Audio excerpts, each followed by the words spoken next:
Good morning. So today starts the master move, which is what I've decided to call teaching you every single day one move that people tend to struggle with, or maybe you've never even heard of, so just teaching you a new move.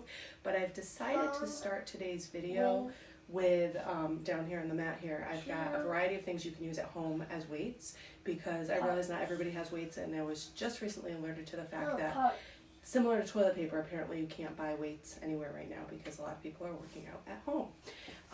A tip that I do have in terms of finding weights, if you've got a family member, probably I would guess a male in their 50s or 60s, maybe 60s, they might have weights hiding in the basement that they purchased a long time ago and haven't been using. I discovered this with my dad, and then also a lot of times when I bought weights secondhand, they tend to come from men like in their 60s. So if you've got a family member like an uncle or a father or whatever, a family member, you might want to say, hey, do you have weights lying around? And you might be surprised. My dad had like a full set of weights that were just like collecting dust. So anyway, that being said, some other weight options. Lanterns. If you've got lanterns, these work well. So bicep curl. I'll show you all these moves. What I'm going to show you later, you can use lanterns. So that is one option. Wait, okay, well, that's a little bit big, sweetie.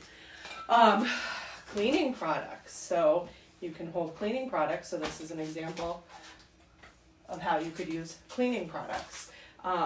These are not so full. The more full they are, the heavier they'll be. Similarly, I didn't bring them down, but canned food. So canned food is about the same size as this, just a little shorter, a little heavier. A third option, laundry detergent. So as you're finishing your laundry detergent, you can pick how much fluid you put in these. Water is relatively free, right? So bicep curl, they'd work for that. They'd also work for the deadlift that I'm going to show you. So this works well. Or if you are somebody that has jugs of water, like those gallon jugs, and you just fill them with however much weight you want, using water as the weight. And then the other thing that I was going to mention is water bottles. So check it out. 2 different size water bottles. These work for any of the moves we're going to be doing. And we've got 2 more things. Laundry after. Okay. Rocks. These are 2 different size rocks, but rocks are totally free, and I guarantee you can find them outside, no problem. They're easy to clean with soap and water, just in case you're afraid they've been touched by somebody. So any size rock would work. So these are just 2 moves I'm showing you that you can hold things in different ways. And then my my final option here would be weights, if you have them. Say you only have 5-pound and 2-pound weights, but you feel like you want heavier weights for certain things. Hold them together in your hands. All of a sudden, I've made myself a set of 7-pound weights. So that is my tip on different things you can use for weights around your house. Now, this video is a little bit longer because I was showing you that, but every day what I'm going to do basically is show you a move, and then we'll do that move for, we'll do 20 reps of it. I think that sounds good.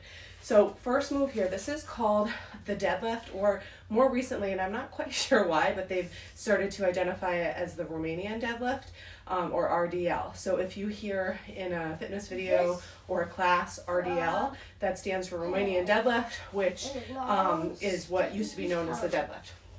So on this one, I want you to keep your spine nice and long, soft bend in your knees. We don't want to lock our knees out. Soft bend in our knees, shoulder blades back and down, pulling your abdominal muscles in and up. So we are supporting our back by engaging our abdominal muscles.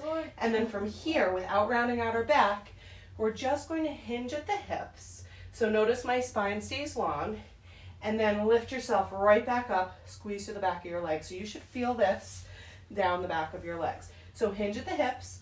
Hips push back slightly, feet stay parallel, belly button pulls in and up. We're not locking our knees, and then lift back up. So on this one, the breathing would be inhale down, exhale up. And I also forgot to mention, you can just do this without anything for weights as well. So things to keep in mind, things that people sometimes do. They think they need to touch their toes. So they round their back out, and they do some sort of a combination of this. I'm exaggerating, but that happens probably the most in classes when I teach them. You are not, so if you're doing this, you're straining your back, not engaging your abdominal muscles, you're gonna hurt yourself basically. So what you wanna do, shoulder blades back and down, lengthen that spine, push your tailbone out. So almost like you were trying to tap the wall with your tailbone here. So see the difference between this? Shoulder blades down, tailbone out, spine lengthen. And you might just come to the top of your thighs. That is fine.